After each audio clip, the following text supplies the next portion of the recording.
Welcome student, diploma engineering second year, third semester. Subject building construction. Building construction में हम आपको surface finishing के बारे में बता रहे थे। सरफेस फिनिशिंग में जो टॉपिक है, procedure of plastering new and old work, नए और पुराने कार्य पर प्लास्टर करने की विधि। कि अगर नया कंस्ट्रक्शन है तो उसमें हम प्लास्टर कैसा करते हैं, और अगर कोई पुराना कंस्ट्रक्शन है तो उसमें प्लास्टर कैसे करते हैं। तो सरफेस फिनिशिंग में इस टॉपिक में हम आपको बताएंगे। प्लास्टर सब जानते हो, यानी कि जब हम कोई ब्रिक्स मैसोनरी या कोई भी कार्य करते हैं तो उस पर हम फिनिशिंग के लिए जो कार्य करते हैं वो प्लास्टर कहलाता है। प्लास्टर करने से पहले सरफेस की तैयारी करना अत्यंत महत्वपूर्ण है। नए और पुराने कार्यों पर प्लास्टर करने की विधि समान है, क्योंकि प्लास्टर आप चाहे नया काम हो या पुराना हो, प्रोसीजर जो उसका सबका सेम है। और लेकिन सरफेस की तैयारी करने में ही थोड़ी सी भिन्नता है। नए कार्य वह है जिसकी चिनाई हाल ही में हुई है और चिनाई मशीनरी ने अभी पूर्ण समझ प्राप्त नहीं की। जब चिनाई का मसाला जमकर पूर्ण समझ प्राप्त कर लेता है तो वह पुराना कार्य कहलाता है। यानी कि जब आपने कोई भी मैसन यानी कि दीवार बनाई है या कुछ भी कार्य करा है, तो अगर नया वो जब है कि जब वो कुछ ही पहले कंस्ट्रक्शन किया गया है, और अगर वो बहुत पहले कर लिया गया है, भले आपने प्लास्टर नहीं कराया, तो वो हमारा पुराना कार्य कहलाता है।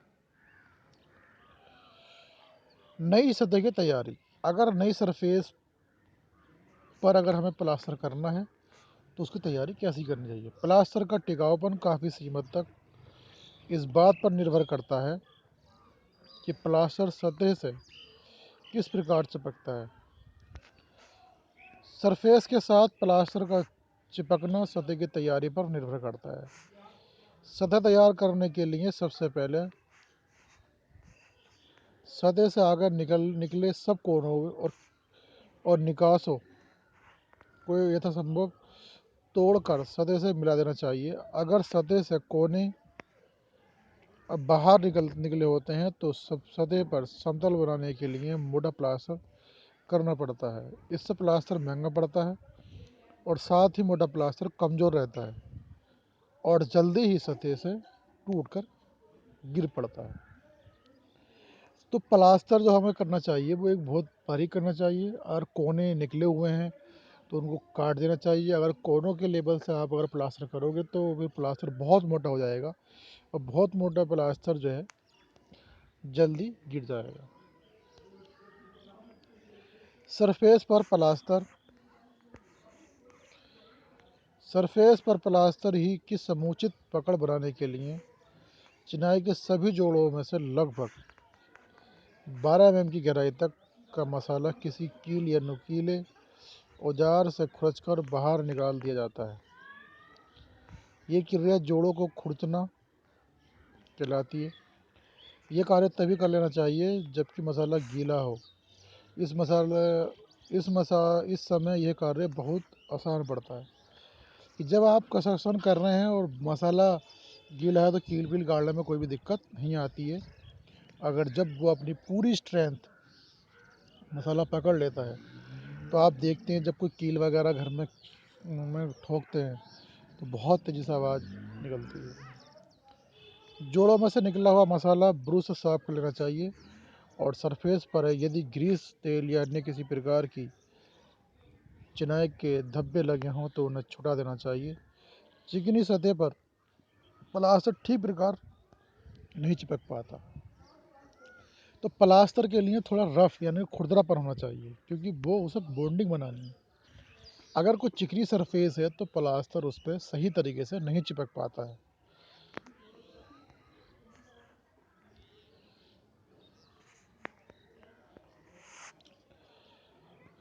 सतह को पानी से तर कर दिया जाता है, और प्लास्टर को करते समय यदि सतह सूखी होती है तो ये मसाले में से पानी इसको सोख लेता है, मसाला सूखा रह जाएगा। इससे मसाले का जमाव ठीक प्रकार से नहीं हो सकेगा। आप देखते हैं जब भी कोई प्लास्टर मिस्त्री करता है आपके घर में, तो सबसे पहले वो बार बार पानी से तराई करता है। पानी से तराई करने का मतलब ये होता है कि वो इतना पानी उस पर डालता है ताकि प्लास्टर लगाने पर वो प्लास्टर का पानी न सूखे। अगर अगर हमारी दीवार प्लास्टर का पानी सोखेगी तो वो उस प्लास्टर की स्ट्रेंथ कम हो जाएगी। तराई करने का मेन पर्पज़ यही होता है कि ताकि वो इतनी नमी रहे कि सीमेंट प्लास्टर अपनी पूरी स्ट्रेंथ प्राप्त कर ले और उसमें श्रिंकेज पैदा ना हो। तो जब भी हम कोई भी प्लास्टर करते हैं तो हमें जो है उस दीवार की इतनी तराई करते हैं ताकि वो पानी हमारा मसाले का न सोख पाए और वो अपनी पूरी स्ट्रेंथ पकड़ ले। पत्थर चिनाई पर प्लास्टर की आवश्यकता नहीं होती है, या अगर पत्थर चिनाई प्लास्टर करना हो तो पत्थर की सतह किसी टंकन या औजार से गोंद लेनी चाहिए।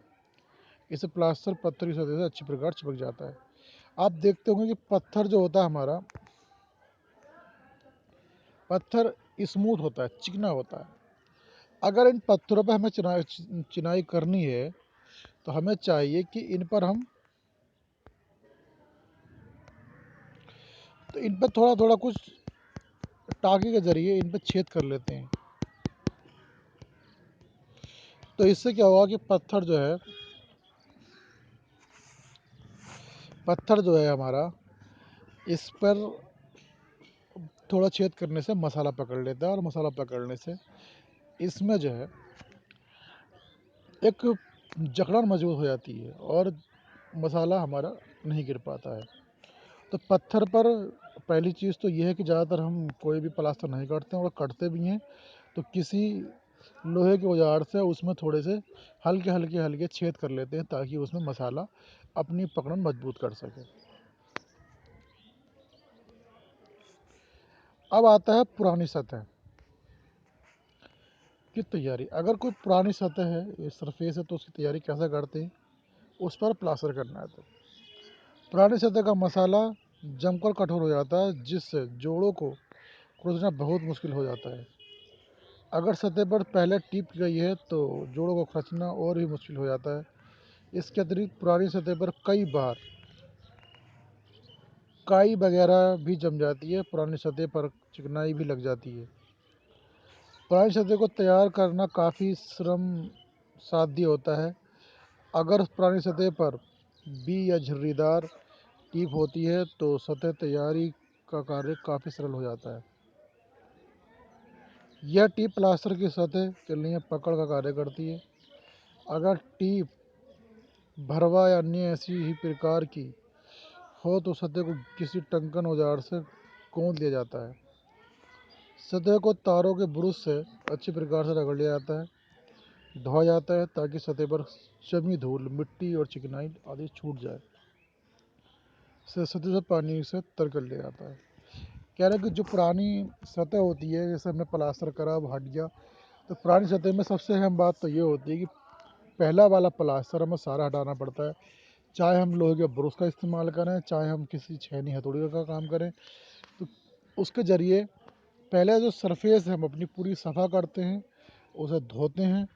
और अगर किसी चिनाई में अगर हमने टेप कर रखी है तो और भी कठिन हो जाता है, क्योंकि टेप को भी हम हटाना है ताकि हम जो नया मसाला उसमें लगाएं तो वो आसानी के साथ एक अपनी पकड़ मजबूत बना सके। तो स्टूडेंट, ये समझना बहुत ज़रूरी है कि एक नई सरफेस है, हालांकि तराई वहाँ भी करनी है, पुरानी सरफेस भी तराई करनी है, बट नई सरफेस पर कोई भी ऐसा एक्सटर्नल पार्ट नहीं लगा होता है ताकि जो हमारी फिनिशिंग में बाधा डाले। पुरानी में बहुत सारे हमारे प्लास्टर भी कर रखे होते हैं और वो गिरे हुए होते हैं, तो हमें पुरानी सरफेस को बहुत ज़्यादा सफ़ा करना होता है ताकि पुरानी सरफेस सफ़ा हो जाए, तभी जाके हम उस पर क्यूरिंग करें।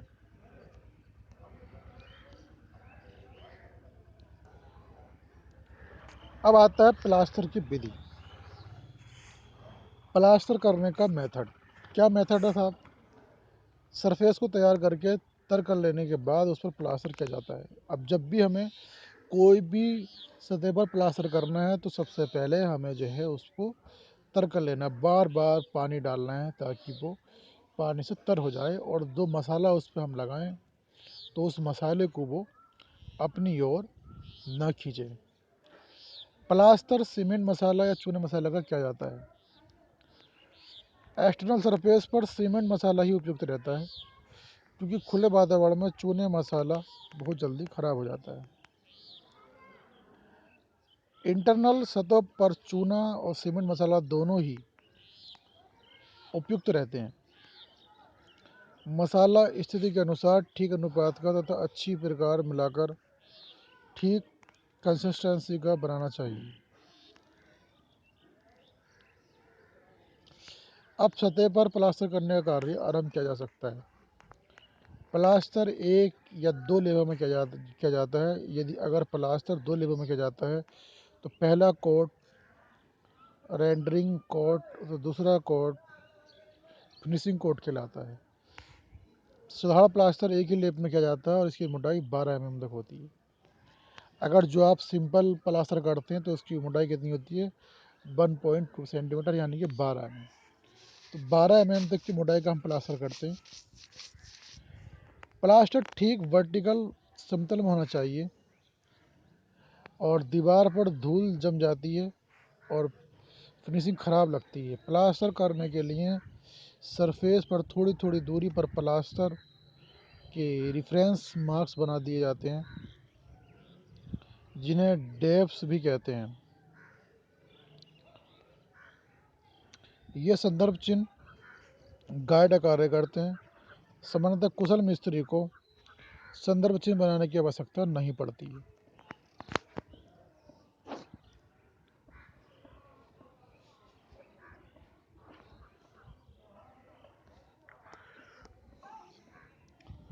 कुशल मिस्त्री को संदर्भ चिन्ह बनाने की आवश्यकता नहीं पड़ती है। अब मसाले को ट्रोवर पर लेकर जोर से सतह पर फेंका जाता है, जिससे मसाला जोड़ों के अंदर तक चला जाता है और मसाले को जो ना करनी पर रख के हम बहुत ज़ोर से मारते दीवारों, ताकि वो चिपक जाए, जिससे मसाला थोड़ा जोड़ों के अंदर तक चला जाता है और मसाले को लकड़ी के फ्लोट के ज़रिए उसको फिनिशिंग की जाती है। तो जब भी हम कोई भी प्लास्टर जब करते हैं तो प्लास्टर करने के लिए सबसे पहला मेथड यही है कि हम जो है उस सरफेस को बहुत हद तक पानी से इतना धोते हैं, इतना क्यूरिंग करते हैं, इतनी तराई करते हैं ताकि वो पानी पूरा पी ले। और जब उसके बाद जब हम मसाला लगाते हैं, करने के जरिए दीवार पर हम मसाला बहुत तेज़ी से मारते हैं ताकि वो मसाला जितने भी उसके अंदर छेद हैं, कुछ भी है, वो सब मसाला उसमें भर जाए और एक दीवार पर सही तरीके से चिपक जाए। फिर उसको एक फ्लोट के ज़रिए फिनिशिंग की जाती है और एक बड़ा हमारे पास एक पैरामीटर होता है जिसके ज़रिए हम उसमें पूरी एक समतल जगह बनाते हैं। तो प्लास्टर ज़्यादातर वर्टिकल मेंबरों पे ही हम प्लास्टर करते हैं, हालांकि हॉरिजॉन्टल पे भी करते हैं, रूफ की अंदर भी पार्ट पे भी करते हैं। और प्लास्टर करने में हमें बहुत सावधानी बरतनी चाहिए और जो सीमेंट रेशियो का जो मसाला मतलब रेशियो है, वो भी हमें अच्छा रखना चाहिए, ताकि सीमेंट अच्छा होगा तो वो पकड़ भी हमारी काफ़ी मज़बूत होगी। प्लास्टर हमें 12 mm मोटाई से ज़्यादा मोटा नहीं करना चाहिए अगर सिंगल कोट में है, और डबल कोट में है तो उसमें सबसे पहले ड्रेसिंग कोट और दूसरा हमारा फिनिशिंग कोट होता है। तो आप याद रखें कि प्लास्टर जितना ज़्यादा मोटा होगा उसकी स्ट्रेंथ उतनी ही कम होगी। प्लास्टर हमारा बहुत बारीक होना चाहिए और उसके लिए ज़रूरी ये है कि अगर हमारी जो चिनाई कार्य है वो ऐसा हो ताकि उसमें उबड़ खाबड़पन ना ज़्यादा हो। अगर ज़्यादा उबड़ खाबड़पन होगा तो हमें फिनिशिंग के लिए कहीं ना कहीं प्लास्टर की थिकनेस बढ़ानी पड़े। फिनिशिंग के लिए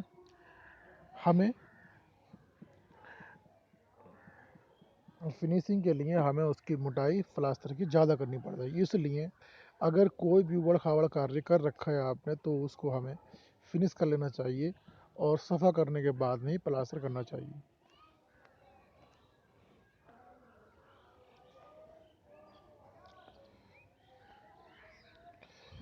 मसाला जोड़ों में अच्छी प्रकार से भर जाए और संहित भी हो जाए। मसालों को फ्लोट से संदर्भ चिन्हों के साथ साथ फिनिश कर लिया जाता है।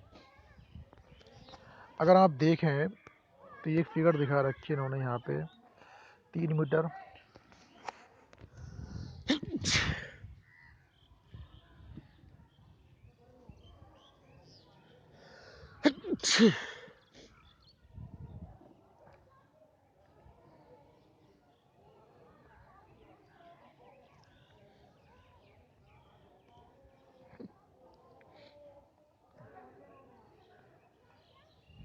मसाले को फ्लोट से संदर्भ चिन्हों के साथ साथ फिनिश कर लिया जाता है। ठीक है।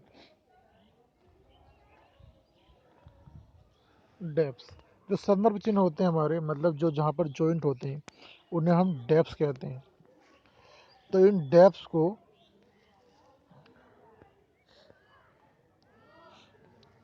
को हम किसी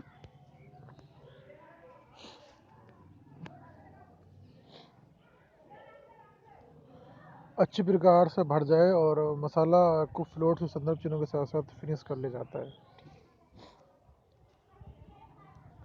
प्लास्टर करने के लिए संदर्भ। ठीक है। यदि मसाला 2 अथवा अधिक लेपों में किया जाना हो तो दूसरा कोट करने से पहले पूर्व में लेप को खुरच दिया जाता है, जिससे वह अगले लेप के लिए पकड़ का कार्य करे। अगर हमें 2 स्टेप मतलब 2 स्टेप में हमें अगर प्लास्टर कर रहे हैं तो पहले वाले प्लास्टर को हमने जैसे लगा दिया, पहला प्लास्टर हमने कर दिया इस तरीके से। पहला प्लास्टर करने के बाद में हम इसको थोड़ा खुरच देंगे। खुरचने से क्या होगा कि जो पहली वाली लेयर है वो चिपक जाएगी, उसके बाद दूसरी लेयर हम इसके ऊपर चिपका सकेंगे।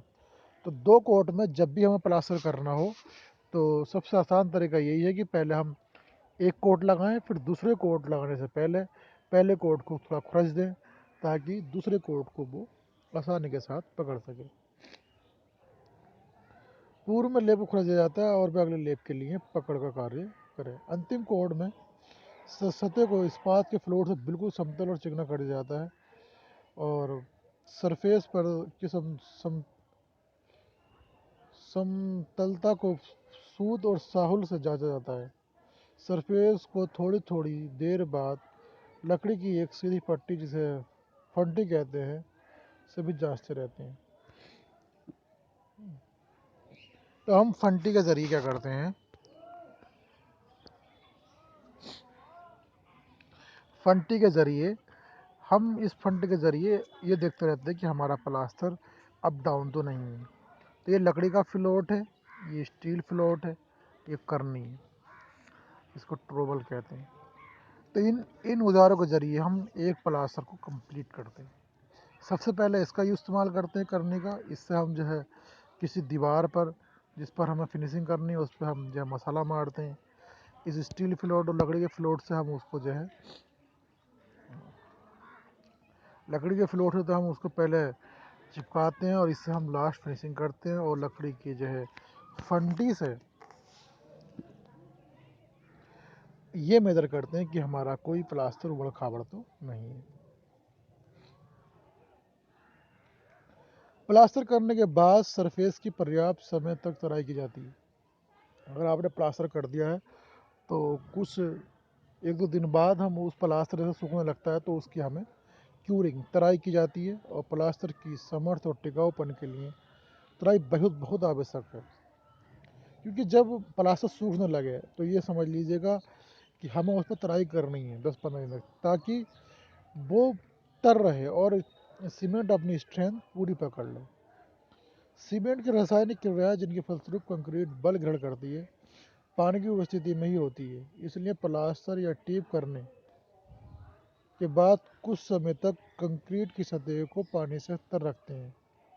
सीमेंट कार्य की सरफेस को पानी से तर रखने की क्रिया को तराई कहते हैं। अगर सीमेंट कार्य की तराई न की जाए तो इसकी सामर्थ्य बहुत घट जाती है। इसलिए सीमेंट के कार्य में तराई का अपना महत्वपूर्ण स्थान है।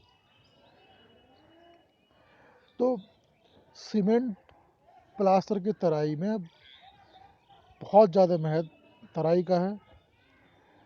क्यूरिंग पीरियड, तराई काल, वायुमंडलीय परिस्थिति पर बहुत कुछ निर्भर करता है।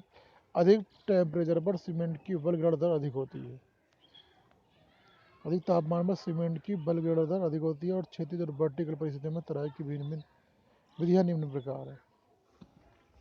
अगर एटमॉस्फेयर की बात करें तो हर एटमॉस्फेयर में अलग अलग क्यूरिंग की व्यवस्था होती है। अब जैसे मैंने बताया कि क्यूरिंग पीरियड वायुमंडलीय परिस्थितियों पर यानी कि एटमॉस्फेरिक इफेक्ट कंडीशनों पर बहुत कुछ निर्भर करता है। अधिक तापक्रम पर सीमेंट की बलगैर दर अधिक होती है। क्षैतिज और वर्टिकल परिस्थितियों में तराई की भिन्न भिन्न विधियां निम्न प्रकार हैं। हॉरिजॉन्टल सरफेस जैसे स्लेब, फर्श इत्यादि की तराई करने के लिए सरफेस पर छोटी छोटी मिट्टी की डोले बनाकर क्यारियाँ बना दी जाती हैं और इन क्यारियों से पानी भर दिया जाता है। क्षैतिज सतह की तराई रेत बिछाकर और थोड़े थोड़े समय बाद पानी छिड़ककर भी की जा सकती है। अब क्षैतिज में तो यह है कि आपने कोई क्यारी बना दी या कोई उस पर कुछ कपड़ा डाल दिया और उसमें पानी भर दिया। बट वर्टिकल में क्या है, कोई कॉलम है, दीवार है या बीम है, तराई के लिए सतह के चारों तरफ टाट लपेट दिए जाते हैं और थोड़े थोड़े समय बाद इन पर पानी छिड़कते रहते हैं ताकि वहाँ पर निरंतर नमी बनी रहे। और इसके अतिरिक्त बिना टाट लपेटे लगातार पानी छिड़क कर भी तराई की जा सकती है, लेकिन इसमें पानी अधिक लगता है। अगर वर्टिकल है तो आप समझ रहे हैं कि कोई वर्टिकल मेंबर है, इस पर हमने चिनाई की वो तराई की, तो पानी डालोगे तुरंत नीचे की तरफ आ जाएगा। तो अब ऐसी परिस्थिति में क्या है, हम टाट वगैरह बांध दें ताकि वो पानी को काफ़ी देर तक पकड़े रहे। ऐसे स्थानों पर जहाँ पर्याप्त पानी नहीं होता है वहाँ पर कंक्रीट की सरफेस पर मोमी या बैक्स पेपर लगा दिए जाते हैं जो सतह की नमी को उड़ा नहीं देते हैं। इसके लिए कुछ ऐसे रासायनिक पदार्थ जैसे कैल्शियम क्लोराइड छिड़के जा सकते हैं जो वायुमंडल से नमी को सोख लेते हैं। इस प्रकार तराई के लिए बहुत कम पानी की आवश्यकता होती है। यह विधि ऐसे स्थानों पर यूज़ की जाती है जहाँ पर पानी की कमी होती है। अगर क्यूरिंग करने के लिए पानी पर्याप्त नहीं है तो हम CaCl2 यानी कैल्शियम क्लोराइड रासायनिक छिड़क सकते हैं और ये हमारे वायुमंडल से नमी लेते रहते हैं। तो प्लास्टर की कुछ विशिष्ट परिसज्जाएं हैं यानी कि सब स्पेशल प्लास्टर फिनिशिंग। बाह्य दीवारों पर प्लास्टर की विभिन्न प्रकार की फिनिशिंग दी जाती हैं जो निर्माता की अभिरुचि पर निर्भर करती है। इन परिसज्जाओं की सजावट काफ़ी सीमा तक मिस्त्री कुशलता और दक्षता पर निर्भर करती है। आंतरिक दीवारों पर केवल चिकनी परिसज्जा यूज की जाती है। प्लास्टर की कुछ फिनिशिंग निम्न प्रकार हैं। नंबर 1, स्मूथ कास्ट फिनिश और rough cast finish. Smooth means चिकनी और रफ मीन्स खुरदरी। तो ज़्यादातर जो इंटरनल दीवारों पर हम फिनिशिंग करते हैं वो चिकनी वाली करते हैं, स्मूथ फिनिश करते हैं।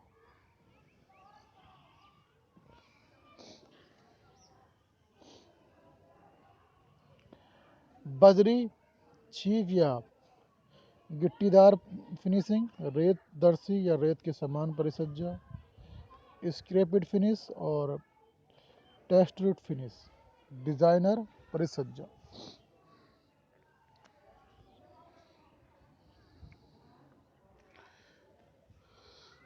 तो स्मूथ कास्ट फिनिश, इस फिनिशिंग में प्लास्टर की सतह समतल और चिकनी बनाई जाती है। इसके लिए उपयुक्त अनुपात का सीमेंट और महीन रेत का मसाला तैयार किया जाता है। प्लास्टर 2 लेपों में किया जाता है और अंत में सतह को इस्पात की गुरमाला से चिकना कर दिया जाता है। बाह्य प्लास्टर के लिए इस्पात की गुरमाला का प्रयोग नहीं करनी चाहिए क्योंकि इससे प्राप्त सतह अधिक चिकनी होती है जिससे वातावरण के प्रभाव सधारण पड़ जाते हैं। आंतरिक सतहों पर समापन इस्पात की गुरमाला से किया जाता है। इससे प्राप्त सतह अधिक समतल और चिकनी होती है। रफ फिनिश, आप समझते हैं रफ फिनिश थोड़ा चिकना कम होगा। पेबल फिनिश और सैंड फेसिट फिनिश, खरोच फिनिश और टेस्ट। इस प्रकार से प्लास्टर के अंतिम लेप में विभिन्न प्रकार के डिजाइन बना दिए जाते हैं। डिजाइनर यानी कि डिजाइनर फिनिशिंग का मतलब ये है कि जो हम फिनिशिंग करते हैं उसके अंदर कुछ डिजाइन बना दिए हैं। स्क्रैपिट, इसमें जो है 6 से 12 mm तक मोटा होता है। कुछ घंटे सूखने के बाद पुरानी आरी के ब्लेडों से या तारों से हम उस पर कुछ निशान लगा देते हैं, खरोच मार देते हैं। तो स्टूडेंट, ये हमारे 6 टाइप के फिनिश तरीके के मेथड है। जहाँ जहाँ हमको जोन सी ज़रूरत रिक्वायरमेंट होती है उस टाइप का हम फिनिशिंग कार्य करते हैं। तो इस लेक्चर में इतना ही। Thank you class.